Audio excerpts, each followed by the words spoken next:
Hi hello నమస్తే. నేను professor Ramesh అనే ఛానల్లో మార్నింగు దళిత క్రిస్టియన్ బ్రిటిష్ ఆర్డర్ 1936 అనే దాని మీద ఒక వీడియో పెట్టాను. ఆ వీడియోని ఇప్పుడు ఈ ఛానల్లో ఎందుకు పోస్ట్ చేస్తున్నానంటే దాంట్లో ఆల్రెడీ ఒక వీడియో పోస్ట్ రన్ అవుతుంది కాబట్టి ఈ ఛానల్లో పోస్ట్ చేస్తున్నాను. అదేంటంటే అప్పుడు దాని లింక్ కూడా ఇస్తాను. మార్నింగ్ ప్రొఫెసర్ రమేష్ ఛానల్లో పెట్టిన లింక్ ఇస్తాను. ఇప్పుడు దాని మీద ఏంటంటే దాని కింద ఒక కామెంట్, చాలా పెద్ద కామెంట్ రాశాడు ఒక అతను ఏమని రాశాడంటే, నేను చెప్పినటువంటి వాస్తవాలు మొత్తం కూడా హాఫ్ సత్యమే, అర్ధ సత్యము, ఫుల్ సత్యమే ఏంటి అనేది గూగుల్ జెమినీని అడిగాడట. గూగుల్ జెమినీ చెప్పిందట. అది మొత్తం రాశాడు. నేను అక్కడ చెప్పినటువంటి వీడియో మీద గూగుల్ జెమినీ ఇచ్చిన ఆన్సర్ల మీద ఇక్కడ తీసుకొచ్చి రాశాడు అతను. దాని మీద ఇప్పుడు మీకు క్లారిఫికేషన్ ఇస్తున్నాను. ఓకే, మంచిది. ఓకే, క్రాస్ వెరిఫికేషన్ చేయటం మంచిది. ఆల్వేస్ అతనికి ఉన్న డౌట్లు కూడా వెరిఫై చేయటం మంచిదే. That means people are curious to know. It is good if you curiously understand what's happening. At least కొద్దిగా అండర్స్టాండ్ చేసుకుంటే కొద్దిగా మానవత్వం బయటకు వచ్చితే, అవును నిజంగా మనం అన్యాయం చేస్తున్నామేమో ఒక కమ్యూనిటీకి అని వాళ్ళు కూడా అర్థం చేసుకుంటారు. వాళ్ళు వెరిఫై చేస్తున్నారు గూగుల్లో ఏం జరిగింది అనేది. మంచిది. I appreciate this brother. But ఆయన చేసిన కామెంట్ గురించి మళ్ళీ మాట్లాడుతున్నాను నేను. దానికంటే ముందు మీరు అదే ఫస్ట్ కామెంట్లో ఈ వీడియో మార్నింగ్ పెట్టిన video link plus WhatsApp channel యొక్క లింకు రెండు ఇస్తాను. వాట్సాప్ ఛానల్ని మీరు ఫాలో అవ్వండి. ఒక 700 మెంబర్స్ ఫాలో అయ్యారు, ఇంకొక 300 మంది ఫాలో అయితే దెన్ అంటే 1000 అవ్వగానే భూమి ఏం బదలవదు. నేను జస్ట్ ఒక రిక్వెస్ట్ చేస్తాను. ఒక 1000 మందిని చేస్తే ఏమంటారు, అంబేద్కర్ జయంతి రోజు ఒక చిన్న ప్లాన్ ఉంది, అది చెప్తా. ఆ ప్లాన్ వల్ల కూడా ఏం భూమి ఏం బదలవదు. ఎందుకంటే 4 సంవత్సరాల నుంచి నేను భూమిని బదలు చేయాలని చేస్తానే ఉన్నా. భూమి కాదు కదా, రాయిని కూడా నేను చేయలేకపోయినా. బట్ తెలియదు, ఏదో ఒక రోజు మనం ఈ సమాజాన్ని మారుస్తామనే ఆశతో నేను ట్రై చేస్తున్నాను అంతే. కాబట్టి follow my WhatsApp channel. And ఈ కామెంట్, అతను చేసినటువంటి కామెంట్ని చదివి మీకు రిప్లై ఇస్తున్నా. ఇతనేం రాశాడంటే, నువ్వు రిజర్వేషన్లో చదివావు కాబట్టి నీకు అలా అర్థమయ్యింది, కానీ వాస్తవాలు అలా లేవు. ఏ కాలంలో ఉన్నావు ఇంకా బొంకటానికి? ఇది ఏఐ యుగం. అబద్ధాలు చెప్తే తాట తీస్తుంది ఏఐ. ఫస్ట్ ఆఫ్ ఆల్ నేను రిజర్వేషన్లో ఉన్నాను కాబట్టి నాకు అలా అర్థం అయింది కాదు. ఇంగ్లీష్ ఎవరికైనా ఒకటేలాగా అర్థమైంది. రిజర్వేషన్ చదువుకున్న వాడైనా, రిజర్వేషన్ లేనుడైనా సరే, ఇంగ్లీష్ వచ్చినా అందరికీ ఒకేలాగా అర్థమైంది. నాలెడ్జ్లో తేడా ఉంది, రిజర్వేషన్లో తేడా లేదు. రిజర్వేషన్ అయినా రిజర్వేషన్ కాకపోయినా క్లాస్ రూమ్ ఒకటే, టీచర్ ఒకటే, కాబట్టి తేడాలు ఏం లేవు. ఓకే, ఆ మాటకు వస్తే ఫస్ట్ రిజర్వేషన్ తీసుకుంది బ్రాహ్మిన్స్. ఫస్ట్ రిజర్వేషన్ తీసుకుంది బ్రాహ్మిన్స్. ఓకే, అది సరే. ఏఐ అనేది బొంకితే తాట తీసిద్ది అంటున్నాడు. ఏఐ అంటే ఏఐలో అడిగాడు, నేను అడిగిన ప్రశ్నలకి ఏఐలో అడిగాడు అతను. ఓకే, ఏఐ అనేది ఏంటంటే దానికి దగ్గర ఉన్నటువంటి, దానికి రిలేటెడ్ అయస్కాంతం లాంటిది. ఆర్టిఫిషియల్ ఇంటెలిజెన్స్, గూగుల్ సెర్చ్లు ఇవన్నీ ఏంటంటే అయస్కాంతం లాంటివి. చాట్‌జిపిటిలో మీరు ఒక అయస్కాంతం పెడితే చుట్టుపక్కల ఉన్నాయి మొత్తం లాగేసిద్ది కదా, అయస్కాంతం ఇనప మొత్తం. అలా చాట్‌జిపిటి లాగేసిద్ది దానికి యాక్సెస్ ఉన్నటువంటి డేటా. గ్రోకు వేరే విధంగా లాగిద్ది. ఏఐ జెమిని, ఇతను వాడింది ఏఐ జెమిని ఇంకొకటి లాగిద్ది. ఓకే, కాబట్టి నువ్వు ఒకటే ప్రశ్నని చాట్‌జిపిటిలో, గ్రోకులో, ఏఐ జెమినీలు ఇస్తే రకరకాల ఆన్సర్లు వస్తాయి. ఒకే ఆన్సర్ రాదు మూడింటి నుంచి. ఎందుకు? దానికి తగ్గ ఇన్ఫర్మేషన్ అది నీకు ఇచ్చింది. నువ్వు గూగుల్ మీద డిపెండ్ అయితే ఇంతే ఉండేది. సరే, ఎనివే లోపలికి వెళ్ళి చూద్దాం. ఫస్ట్ అతను చెప్పిన ప్రశ్న, 1936 బ్రిటిష్ ఆర్డర్ రిజర్వేషన్ల కోసం కాదు, కేవలం ఓటింగ్ కోసమే అనడం పాక్షిక సత్యం. మీ వీడియో వాదన ఏంటంటే 1936లో బ్రిటిష్ వారు ఇచ్చిన ఆర్డర్ కేవలం ఓట్లు వేయటం మాత్రమేనని, రిజర్వేషన్ల కోసం కాదని వీడియోలో 20-30 వద్ద చెప్పారు. నేను రిజర్వేషన్ల కోసం కాదని నేను చెప్పలేదు. రిజర్వేషన్లు అంటే పొలిటికల్ రిప్రజెంటేషన్ అనే పదం వాడరు. పొలిటికల్ ఎలక్షన్స్ కోసం అంటే ఏంటి? ఎలక్షన్స్లో జనాభా ప్రాతిపదికన కమ్యూనల్ అవార్డు ఇచ్చారని గతంలోనే చెప్పాను కదా. అవి దే ఆర్ నాట్ ఏమన్నా ఇంపార్టెంట్ రిజర్వేషన్ అంటే ఏంటి? విద్యాలయాల్లో, ఉద్యోగాల్లో రిజర్వేషన్స్ కోసం కాదు. నా ఉద్దేశం అది.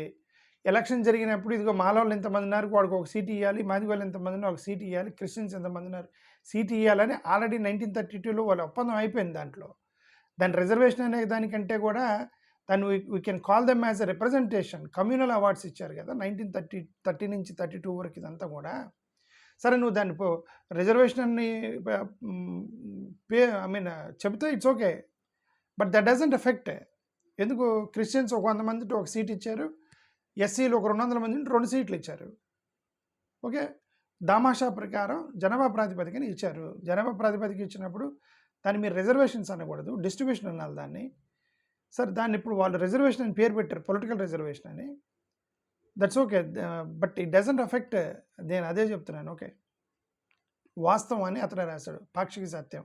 1935 భారత ప్రభుత్వ చట్టం, Indian government of India act మరియు పూనా ఒప్పందం ఆధారంగా దళిత వర్గాల్లో చట్టసభలో రాజకీయ రిజర్వేషన్, పొలిటికల్ రిప్రజెంటేషన్ కల్పించడానికి 1936 షెడ్యూల్ క్యాస్ట్ ఆర్డర్ తీసుకొచ్చారు. పొలిటికల్ రిప్రజెంటేషన్ కోసం షెడ్యూల్ క్యాస్ట్ ఆర్డర్ తీసుకొచ్చారు అని అతని యొక్క ఉద్దేశం. అంటే అప్పట్లో రాజకీయ రిజర్వేషన్ల కోసమే ఇందులో ఈ స్పష్టంగా ఏ భారతీయ క్రైస్తవుడు కూడా షెడ్యూల్డ్ కులాలకు చెందినవాడిగా పరిగణించబడ్డాడని బ్రిటిష్ వారే మొదట లిఖితపూర్వకంగా రాశారు అనేది ఆయన యొక్క ఇది. బట్ యాక్చువల్గా ఏంటంటే ఇక్కడ 2 విషయాలు మనం అర్థం చేసుకోవాలి. ఒకటి, షెడ్యూల్డ్ క్యాస్ట్స్కి పొలిటికల్ రిప్రజెంటేషన్స్ ఇచ్చారు అనేది అది గతంలోనే ఉంది. ఇప్పుడు ఇది పొలిటికల్ రిజర్వేషన్ అనేది పాపులేషన్ బేస్డ్ సీట్స్ అడ్జస్ట్మెంట్ చేశారు. దాన్ని పాపులేషన్ బేస్డ్ సీట్స్ అడ్జస్ట్మెంట్ చేసినప్పుడు కొన్ని నియోజకవర్గాల్లో షెడ్యూల్డ్ క్యాస్ట్ వాళ్ళకి సంబంధించిన వాళ్ళ సీట్ ఇచ్చారు. ఇదే రిజర్వేషను క్రిస్టియన్స్ కూడా ఉంది. ఇప్పుడు మీ గొడవ ఏంటి? రిజర్వేషన్స్ అనేవి ఓన్లీ ఎస్సీలకే, రిజర్వేషన్స్ అనేవి ఓన్లీ హిందువుల్లో ఉన్న వాళ్ళే ఎస్సీలకి పరిగణిస్తారు, వాళ్ళకి మాత్రమే రిజర్వేషన్ ఇవ్వాలి. క్రిస్టియన్స్ వెళ్ళి ఓసీలోకి వెళ్ళిపోతారు, వాళ్ళు అది రాజ్యాంగం అని. ఇది కదా మీ ఆర్గ్యుమెంట్. బట్ 1936 ఆర్గ్యుమెంట్ అది కాదు కదా. 1936 అంటే ఇదిగో ఎస్సీలు ఎంతమంది ఉన్నారు, 100 మంది ఉన్నారు, వాళ్ళకి ఒక సీట్ ఇవ్వాలి. క్రిస్టియన్స్ 200 మంది, వాళ్ళకి 200 సీట్ ఇవ్వాలి. అంటే క్రిస్టియన్స్ కూడా రిజర్వేషన్ ఉంది. 1936 even Christians have reservation, SCs have reservation, Buddhists have reservation, Sikhs have reservation, because of the political representation ఏంటి, వాళ్ళ జనాభా ప్రాతిపదికన అందరికీ పంచారు. అందరికీ పంచినప్పుడు అందరికీ రిజర్వేషన్ ఉంది. ఓకే, ఇప్పుడు మీరు ఆర్గ్యుమెంట్ అది కాదు కదా. రిజర్వేషన్స్ అనేవి ఓన్లీ ఎస్సీలు, హిందువులకే ఇవ్వాలి, వాళ్ళందరూ కడుపు మార్చాలనేటువంటి ఆర్గ్యుమెంట్ కదా మీది. That is wrong. 1936 schedule caste order యొక్క ఉద్దేశం అది కాదు. సో అది మీరు పొరపాటు చేస్తున్నారు ఇక్కడ. 1936 అప్పుడు అందరికీ డిస్ట్రిబ్యూట్ చేశారు జనాభా ప్రాతిపదికన. షెడ్యూల్ క్యాస్ట్ వాళ్ళు మనం రిజర్వేషన్ అని ఎందుకు పిలిచామంటే అప్పటి వరకు షెడ్యూల్ క్యాస్ట్ వాళ్ళకి రిప్రజెంటేషన్ ఇవ్వాలి. ఫస్ట్ టైం ఇచ్చారు కాబట్టి మీరు రిజర్వేషన్ అనే పదాన్ని మీరు పట్టుకొచ్చారు. దాన్ని ఫస్ట్ టైం ఇచ్చారు కాబట్టి. Otherwise it is just distribution based on the population. అందరికీ రిజర్వేషన్ ఉన్నప్పుడు స్పెసిఫిక్గా దాంట్లో పెద్ద కొత్త ఏం లేదు. అదే నా ఉద్దేశం. Okay, but only thing is ఏంటంటే షెడ్యూల్ క్యాస్ట్ వాళ్ళకి ఎలక్షన్ మెథడ్లో కొద్దిగా తేడా ఉంది. షెడ్యూల్ క్యాస్ట్ వాళ్ళకి ఏంటంటే జనరల్ కేటగిరీ అందరూ అదే మహాత్మా గాంధీ గారు అడ్డం తిరిగారు కాబట్టి క్రిస్టియన్స్ లాగా ఓన్లీ క్రిస్టియన్స్ మాత్రమే ఓటేస్తే గెలుస్తారనేటువంటి ఆ సిస్టమ్ తీసేసి హిందువులందరూ ఈవెన్ ఓసీలు అందరూ ఓటేయాలి ఎస్సీ క్యాండిడేట్కి అని చెప్పి పెట్టి ఇచ్చారు. ఏదైనా సరే based on the population. There is no injustice to Christians. 1936 schedule caste order వల్ల నో ఇంజస్టిస్ టు క్రిస్టియన్స్, అంటే Dalit Christians, no injustice to Dalit Muslims, no injustice to Dalit Sikhs. వాళ్ళ జనాభా ప్రాతిపదికన అందరికీ సీట్లు ఇచ్చారు. ఇప్పుడు రిజర్వేషన్స్ దగ్గర గొడవ అంటే ఈ రిజర్వేషన్స్ అనేవి ఓన్లీ హిందువులకే, ఈ ముస్లిమ్స్కి వీళ్ళు కాదు, వీళ్ళని కడుపు మార్చండి, వీళ్ళకి రిజర్వేషన్స్ ఇవ్వండి, మీరు ఓపెన్ కేటగిరీలో కంపీట్ చేయండి, మీరు డిప్రెస్డ్ క్లాసెస్ కాదు, ఈ ఎంత ఆర్గ్యుమెంట్ లేదు కదా అప్పుడు. That you need to understand that. Okay, second అది. రెండోది ఏం మాట్లాడాడు, 1950 షెడ్యూల్ క్యాస్ట్ ఆర్డర్లో డాక్టర్ బిఆర్ అంబేద్కర్ పాత్ర ఏమీ లేదు అనేది హాఫ్ ట్రూత్. అంటే నేను చెప్పింది నేను పాత్ర లేదని హాఫ్ ట్రూత్. వీడియోలో వాదన 1950లో ఎస్సీ జాబితా నుండి దళిత క్రైస్తవులు మినహాయిస్తూ రాష్ట్రపతి ఇచ్చిన ఆర్డర్ను అంబేద్కర్ కారణం కాదని అది కేవలం న్యాయశాఖ మంత్రి దానికి ముందు పంపించారని వద్ద చెప్పారు. అది కరెక్టే కదా! ఈయన ఏఐని అడిగాడట. ఏఐ చెప్పిందంటే ఈయనకి ఇది చరిత్రకు పూర్తిగా ప్రతిబింబదు. 1950 ఆర్డర్ పారా 3 ప్రకారం హిందూ మతం కాకుండా వేరే మతాన్ని ఆచరించేవారు ఎస్సీలు కారు అని పేర్కొన్నారు. ఎవరు పేర్కొన్నారు? అంబేద్కర్ పేర్కొన్నాడా? అది హిందూ మతం కాకుండా ఎస్సీలు కాదని 1950 షెడ్యూల్ కేస్ట్ పారా 3 అంబేద్కర్ వేసాడా? ఎవరేసింది? ప్రెసిడెన్షియల్ ఎగ్జిక్యూటివ్ ఆర్డర్ అది, రాజ్యాంగం కాదు, ప్రెసిడెన్షియల్ ఎగ్జిక్యూటివ్ ఆర్డర్. ఆయన ఏమంటాడు? ఆ సమయంలో అంబేద్కర్ న్యాయశాఖ మంత్రిగా ఉన్నా, న్యాయశాఖ మంత్రిగా ఉంటే ప్రెసిడెంట్కి చెప్పాడా? న్యాయశాఖ మంత్రి ప్రెసిడెంట్ని ఇన్ఫ్లుయెన్స్ చేస్తాడా? బలవంతం చేసి ప్రెసిడెంట్ చేత తెప్పించాడా న్యాయశాఖ మంత్రి? క్రైస్తవ ఇస్లాం వంటి మతాల్లో కుల వ్యవస్థ లేదని, ఆ మతాల అధికారం చెబుతున్నాయని, ఆ మతంలోకి మారిన కులపరమైన రిజర్వేషన్ అవసరం లేదని అప్పటి రాజ్యాంగ సభ కాన్స్టిట్యూంట్ అసెంబ్లీ నిర్ణయించలేదు. తప్పు ఇది. కాన్స్టిట్యూంట్ అసెంబ్లీలో దళిత క్రైస్తవులు, దళిత ముస్లింలు అనే చర్చ లేదు. కాన్స్టిట్యూంట్ అసెంబ్లీలో ఒకటే చర్చించారు, షెడ్యూల్డ్ క్యాస్ట్ వాళ్ళని ఎలా డిఫైన్ చేయాలి అని అంటే, కులం పేరుతోటి ఈ వర్ణ వ్యవస్థ హిందూ మతంలో ఉంది కాబట్టి హిందూ వ్యవస్థ కుల వ్యవస్థతో ఎవరెవరైతే తొక్కబడ్డారో వాళ్ళందరినీ మీరు ఎస్సీలుగా పరిగణించండి అని, ఏ కులాలు ఎస్సీలుగా పరిగణించబడతారా అనేది ప్రెసిడెంట్కి వదిలేశారు. That's all the discussion in the constituent assembly. దళిత క్రైస్తవులకి ఇవ్వాలా లేదా ముస్లిమ్స్కి అనేది మళ్ళీ డిస్కస్ చేయలేదు, ప్రెసిడెంట్కి వదిలేరు దాన్ని. ఆర్టికల్ 341 పెట్టి అప్పుడు ప్రెసిడెంట్ దాన్ని వాడుకొని ఆర్టికల్ 341 వాడుకొని ఆ 1936లో ఉన్నటువంటి దాన్ని పీక్కుని వచ్చి ఇక్కడ పెట్టాడు. దాన్ని వెనక ఇన్ఫ్లుయెన్స్ చేశారు. మీకు ఏ మొత్తం బహుశా నువ్వు వాడిన ఏ చెప్పలేదేమో నీకు ఆ విషయం. Okay. Moreover 1950 schedule caste order para 3 వేసినప్పుడు అంబేద్కర్ రాజ్యాంగ రచన సృష్టికర్త కాదు. ఎందుకు? జనవరి 26, 1950న ఆయన పదవి అయిపోయింది. ఒక ప్రాజెక్ట్ పెట్టారు. ఏంటి? రాజ్యాంగం రాసి అప్పగించమన్నారు. జనవరి 26, 1950న రాజ్యాంగం అమల్లోకి వచ్చింది. అమల్లోకి వచ్చిన దాంతో ఆ ప్రాజెక్ట్ అయిపోయింది. ఆయన చైర్మన్షిప్ పోయింది. ఎందుకు? ప్రాజెక్ట్ అయిపోయినాక ఇంకేంటి? బస్సు ఆగిపోయిన తర్వాత ఇక డ్రైవర్ అవసరం లేదు కదా, ఆగిపోయింది. ఆ బస్సు మొన్నబడిపోయింది. రాజ్యాంగం అమల్లోకి వచ్చింది. ఇక నుంచి ఆయన రాజ్యాంగ ప్రెసిడెంట్ కాదు అంబేద్కరు, ఒక న్యాయశాఖ మంత్రి మాత్రమే. న్యాయశాఖ మంత్రి మాత్రమే ఉన్నప్పుడు, రాజ్యాంగ ప్రెసిడెంట్ కానప్పుడు 1950 schedule caste order para 3 president వేసి ఈయన కింద ఆయన న్యాయశాఖ మంత్రికి పంపించాడు సర్క్యులేట్ చేయమని. ఈయన సర్క్యులేట్ చేశాడు. నువ్వు ఇంకేం చేయగలడు? అతను పైనుంచి ప్రెసిడెంట్ వచ్చినప్పుడు ఆయనే కదా రాజ్యాంగం రాశాడు, ప్రెసిడెంట్ నుంచి వచ్చినప్పుడు చేయాలని. సో కాబట్టి అంబేద్కర్ చేశాడు అనేది మీరు ఫేక్ ప్రచారం చేయడం కరెక్ట్ కాదు. అది అంబేద్కర్ చేయలేదు దాన్ని. ఇంకా మూడోది 1936 బ్రిటిష్ ఆర్డర్ పూర్తిగా మనుధర్మ శాస్త్రం పైన పూర్తిగా నేను అనలేదు, చాలా తీసుకున్నారు. పూర్తిగా నేను అన్నాను, మీరు వినండి ఒకసారి వీడియో, నేను లింక్ పెడతాను. ఓకే. బ్రిటిష్ వారు 19 పూర్తిగా మనుస్మృతి లేదా హిందూ ఆచారాలను చేశారని పదే చెప్పారు. వాస్తవం పాలకులు కేవలం ఒక హిందూ గ్రంథాన్ని చదివి నిర్ణయం తీసుకోలేదు. 1931 నాటి జనాభా లెక్కల జేహెచ్ హడ్సన్ సెన్సస్ అని నేను కూడా చెప్పాను కదా, వీడియో వినండి ఒకసారి. ఇప్పుడు జేహెచ్ హడ్సన్ సెన్సస్ 1931 లెక్కల ప్రకారం చేశాడు, హిందూ మనుధర్మ శాస్త్రం ప్రకారం కాదని ఇతని ఉద్దేశం. నేను క్లియర్గా చెప్పాను వీడియోలో. ఒకటి, ధర్మశాస్త్రాల ప్రకారం కస్టమరీ లా అంటే ఉన్న ఆచారాల ప్రకారం, court judgments, British court judgments ప్రకారం, ప్లస్ సెన్సస్ ప్రకారం అనే పదం వాడే. మీరు వెళ్ళి చూడండి. జేహెచ్ హడ్సన్ సెన్సస్ కూడా వాళ్ళు బేస్ తీసుకున్నారు. జేహెచ్ హడ్సన్ సెన్సస్ తీసుకున్నప్పుడు ఎలా సెన్సస్ చేశారు? పోనీ అది చెప్పండి, ఎలా సెన్సస్ చేశారు? ఇంటికి వెళ్ళి ఒక పేపర్ ఇచ్చి నువ్వు క్రిస్టియనా హిందూ రాయమన్నారు. సెల్ఫ్ డిక్లరేషన్ తీసుకొని, జేహెచ్ హడ్సన్ యొక్క సెన్సస్ సెల్ఫ్ డిక్లరేషన్ తీసుకొని వాడు హిందూ అని రాస్తే హిందూ, క్రిస్టియన్ రాస్తే క్రిస్టియన్. అది కదా జేహెచ్ హడ్సన్ సెన్సస్. బలవంతంగా ఇళ్లలోకి వెళ్ళి ఫోటోలు ఉన్నాయా, కెమెరాలు ఉన్నాయా, యేసుక్రీస్తు బొమ్మ ఉన్నాడా, సిలువ ఉన్నాడు, ఈ పేరు జోసఫా, జేమ్స్ ఏం చూడలేదు కదా వాళ్ళు. జేహెచ్ క్యాస్ట్ సెన్సస్ 1936లో వెళ్ళి ఇతని పేరేంటి, నువ్వు హిందువా క్రిస్టియన్ అన్నారు, హిందూ అంటే టిక్ పెట్టుకుని వెళ్ళిపోయారు. జేహెచ్ హడ్సన్ సెన్సస్ అది జరిగింది. No forcible labelling was done during 1936. Now you're doing forcible labelling. ఏ హిందూని పట్టుకుని నువ్వు క్రిస్టియన్ ఇంట్లో బొమ్మలు ఉన్నాయి, ఇవన్నీ మీరు చేస్తున్నారు కదా. అది 1936 చేయలేదు. అది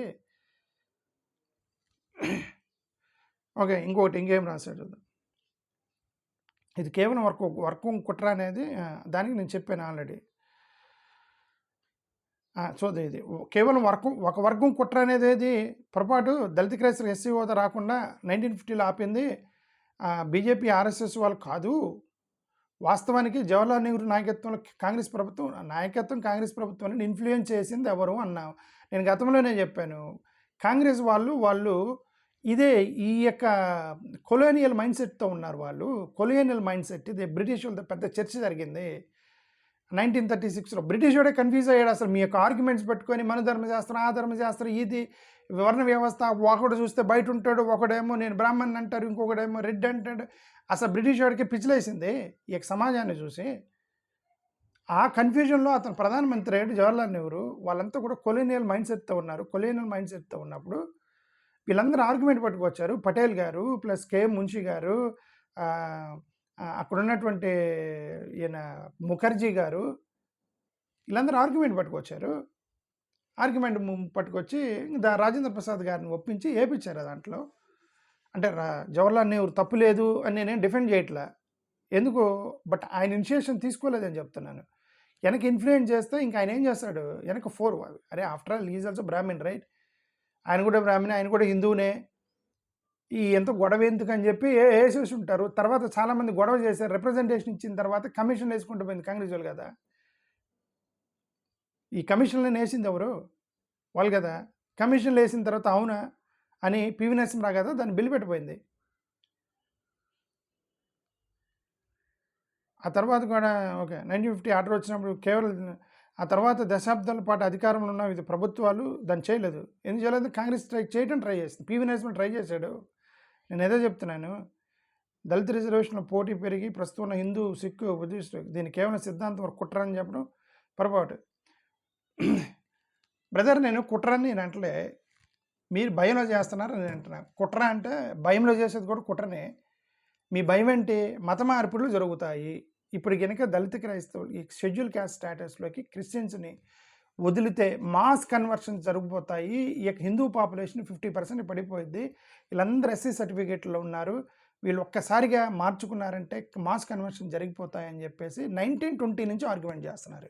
ఇప్పుడు కొత్తగా వచ్చింది కాదు, అది 110 ఇయర్స్ నుంచి ఆర్గ్యుమెంట్ చేస్తున్నారు. 1920లో ఫస్ట్ రిప్రజెంటేషన్ ఇచ్చింది ఎవరు, జస్టిస్ పార్టీ వాళ్ళు. బ్రిటిష్ వాళ్ళకి రిప్రజెంటేషన్ ఇచ్చారు. సార్ వీళ్ళని కలిపితే మాస్ కన్వర్షన్ జరుగుతాయి, మా హిందూ మతం మొత్తం క్రిస్టియన్ వ్యవస్థగా మారిపోయింది, వద్దు చేయొద్దు అని చెప్పి రిప్రజెంటేషన్ ఇచ్చింది ఫస్ట్ ఎవరు, జస్టిస్ పార్టీ. తర్వాత 1922లో హిందూ జనసభ వాళ్ళు ఇచ్చారు. 1923 or 24లో హిందూ మహాసభ. 1936లో డైరెక్ట్గా సావర్కర్ గారు వీళ్ళు లెటర్ రాశారు బ్రిటిష్ వాళ్ళకి 36 ఆ టైంలో. ఆ తర్వాత 50లో 4 పేర్లు చెప్పాను ఆల్రెడీ. తర్వాత 1956లో సిక్కులకి ఇచ్చేటప్పుడు అక్కడ వెనక్కి అడ్డుకుంది భారతీయ జనతా పార్టీ లేదు అప్పుడు, ఇది ఆర్ఎస్ఎస్ వాళ్ళను జనసంఘ్ పార్టీ ఉంది, ఆ జనసంఘ్ వాళ్ళు అడుగున్నారు దాన్ని. ఆ తర్వాత 1990లో బుద్ధిస్టులకు ఇచ్చినప్పుడు ఎందుకు గొడవ చేస్తున్నారు ఇచ్చేద్దాము అంటే అప్పుడు అడ్డుకుంది మళ్ళీ. ఇప్పుడు ఆర్ఎస్ఎస్ బీజేపీ వాళ్ళు ఇప్పుడు అడ్డుకుంటుంది కూడా వాళ్ళే. కుట్ర ఉంది బ్రదర్. సరే కుట్ర లేకపోతే ఇవ్వండి, ఇది గొడవ అంతా ఎందుకు, ఇవ్వండి అనే కదా చెప్తున్నాము. వాళ్ళు ఇవ్వండి. 1936 షెడ్యూల్ క్యాస్ట్ ఆర్డర్ అప్పుడు కాలనీలోకి వెళ్ళి ఒక పెన్ను, ఒక ఎన్యూమరేటర్ ఉంటాడు, నీ పేరేందా, నా పేరు సుబ్బయ్య, హిందువా క్రిస్టియనా, క్రిస్టియన్ అంటే క్రిస్టు, హిందూ అంటే హిందూ పట్టుకుని వాడు చెప్పిన దాన్ని బట్టి రిజర్వేషన్ ఇచ్చాడు. ఎంత హెరాస్మెంట్ లేదు కదా, ఎంత టార్చర్ లేదు కదా. ఇప్పుడు మీరేం చేస్తున్నారు, ఇళ్ళకి వెళ్ళి ఆడు ఫోటోలో బొమ్మ ఉందా, పేరుందా, సుబ్బారావు ఉందా, వెంకయ్య ఉన్నాడా, జేమ్స్ ఉన్నాడా, ఇవన్నీ చూసి పాపం వాడు పూరు గుడిసెలో ఉంటాడు, పేదరికంలో ఉంటాడు, మగ్గిపోతూ ఉంటాడు, కనికరం ఉండదు, జాలి ఉండదు, ఏముండదు, తీసేస్తారు అని తీసేయమని అంటున్నారు. తీసేయట్లేదులేండి, అది తీసేస్తే ఇప్పుడు వీళ్ళందరూ 80% సర్టిఫికేట్లు కోల్పోతారు. ఓకే, నేను మిమ్మల్ని ఏమంటలే, ప్రభుత్వాలు చూసి చూడనట్టు ఉన్నాయి, బట్ ఆ ఫోర్స్ మెంటల్ టెన్షన్ పెడుతున్నారు కదా. లెగిస్తే తీసేయాలంటే వాడు భయంగా కూర్చున్నాడు, ఇళ్లలో కూర్చున్నారు. మీరు టార్చర్ పెడుతున్నారు, వాళ్ళని టార్చర్ చేస్తున్నారు, సైకలాజికల్ టార్చర్ ఇది. వాడు బయటకు వచ్చి ధర్నా చేయరు. అరే షెడ్యూల్ క్యాస్ట్ వాళ్ళు ధర్నా చేస్తే సర్టిఫికేట్ తీసేస్తామని అంటారు అని చెప్పేసి ఇది ఒక స్ట్రాటజీ అయిపోయింది. అసలు ఈ స్ట్రాటజీ మొదలెట్టింది 1998లో 1998 మెమో చంద్రబాబు నాయుడు గారు వర్గీకరణ కోసం కొట్టుకుంటుంటే, మాలోళ్ళు మాదిగోళ్ళు వర్గీకరణ కోసం కొట్టుకుంటుంటే వాళ్ళని అణచడానికి చంద్రబాబు నాయుడు వేసింది 1998 మేము. అది నాకు తెలీదు అనుకుంటున్నారా? మొత్తం తెలుసు. ఎందుకు ఎక్కడ ఏ ఏ ఏ ఓడలు తీసుకొచ్చి ఆ ఉద్యమాన్ని అణిచారో నాకు తెలుసు మొత్తం. ఇయన్నీ ఎక్కువ మాట్లాడతలేదు. ఎందుకంటే సరే పొద్దున వీళ్ళే తీయాలని నేను ఎక్కువ విమర్శించట్లేదు వీళ్ళని. Thank you. నమస్కారం.